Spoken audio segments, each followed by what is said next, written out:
Mwadzuka bwanji amalana zanga kwina uliwonse umene muli gift nyama pa 2 May 2026. Kumanena kuti gift nyama Mr. Kada akupitirizabe kulankhula sonena kuti president anali kuchipatala. Muziwa yani ineyo I think Mr. Kadiwa kumapitiriza kuwayankha nditha kuonekaso ngati kuti ineyo mutu wanga sugwira. Madragi ndi mankhwala athu aulerewa kuphatikiza zimatha kupanga poison mutu mwa munthu. Zotsatira zake mankhwala athu aulerewa ndi madragi akaphatikizana sangamagwire bwino ntchito mthupi. You can see at him. Nde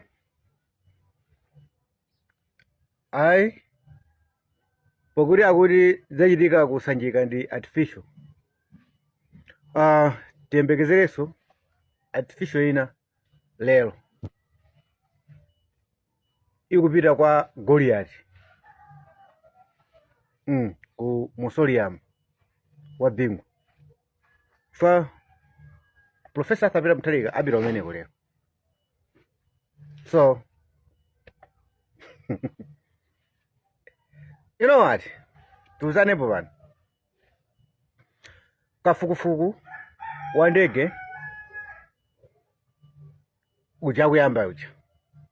Zambiri zilani kodi zichitika.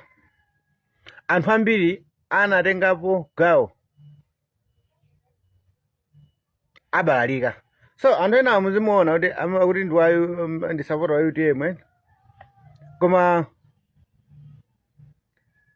amene ayenda kuza nikale ndi maskama magamba amene pa town amakhalira kutani koti amakhalira zinthu za uchigawenga amene ndithu zonsezi zikuchitikazi mundikhulupirira ndikafukufukuyo akuzowa ndikafukufukuyo adulusa zinthu zenizeni mujamo muzatha muona Mr. Kada amalankhula yachilima anachita peto chachani amalankhula pamwamba chifukwa ere amaziwa ndipo malijalo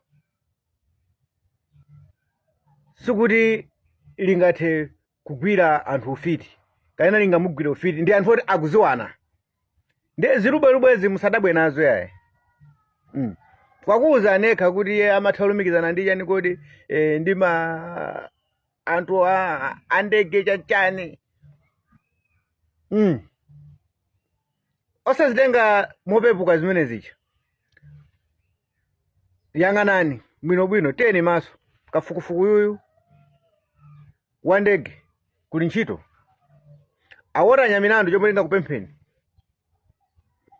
onse amene mukuona kuti akukhuzidwa pa nkhani zimene zizi azakhuzidwe kapena chifukwa anthu aja anachita kuphedwa Saulo Silima anachita kuphedwa palibe sonamiza napo panopa. Saulo Silima anachita kuphedwa kungoona kuti umboni ukupita molunjika munthu landani perekani ripoti ku polisi mapassport alandidwe ayang'aniridwe bwinobwino. Tikufuna anthu onse amene wachibwana mdziko muno mochitani kuti chite sitisekerera yaye. Chifukwa izizi zikuchitikazi mutamuona kuti akaenda uko Moses Kunkuyu umva kupanga zake bai Jesse Kabwira akupanga zawo nkhani zake zapapa kufuna kupotosa attention ya anthu ku nkhani zomwe zili pa ground za serious like imfa yachilima. So ine kuti zikabwera pano zikalimani Mr. Kadi amene ocha chomwe akupanga akuchitani kodi akuchiziwa wabalalika. Akuchiziwa amene ocha kodi Yesu anampereka ndi ophunzira ake zimenezo muzizidziwa.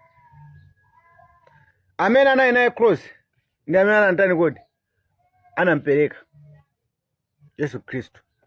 So mungamati kuti Mr. Kadi amaoneka ndi supporter wa UTM.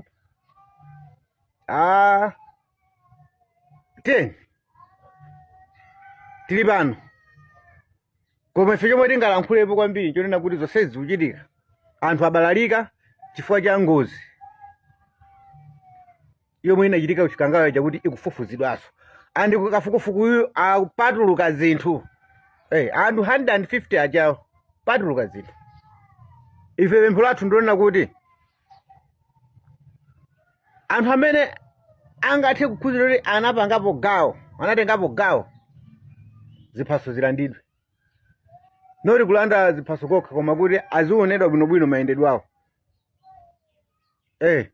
Pakavuta uli bwino azikakhala tumuyani kuti musero sitisekerera zinthu zopusa sitikulolani kuti mupange mupotosa attention ya anthu kumapeka zinkhani zambirimbiri kulowesa zinkhani zokuti zopanda mitu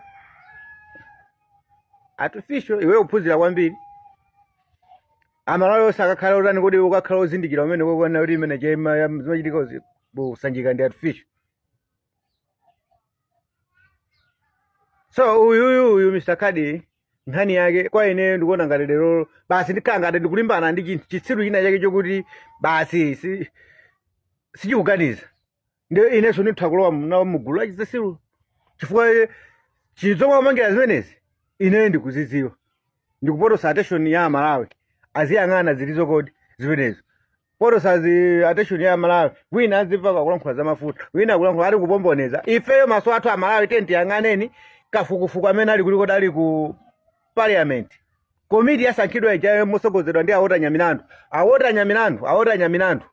Amalawi afuna chani kodi afuna chilungamo dziko lino. Zambikazi Amalawi sitilola ife tiyauza Amalawi kuti tiyeni tikhale maso ku komiti yomwe yasankhidwayi kuti ifufuza chani. Ikafukula marupi aja ife ikatani ifeyo we don't care. Bola chilungamo chitani kodi chioneke osati kuti zikhale zinthu zopanda pake. Malawi masiku ano sasekerera zinthu zopanda pake. Mwatitola kwambiri andale masiku ano inu andale tatayananu nthawi kuchokera pa nthawi yomwe Bakili Muluzi anatenga chani kodi anatenga dziko mwatitayisa nthawi kwambiri ndi sitikusekererani sitilola kuti muziyatenga Malawi ngati zisiru. Tufuna kafukufuku mene koko weni amene ati achitike andi kafukufuku yakamolozera unatena ake anapatengapo gawo amene wawo ndithu alandidwe ziphaso. Tatopanazo kwambiri mabwera panopa makhangati kuti anthu anzeru ozindikira chomwe mukutani kuti mukupanga koma muli ndani kuti muli akawalala achabechabe.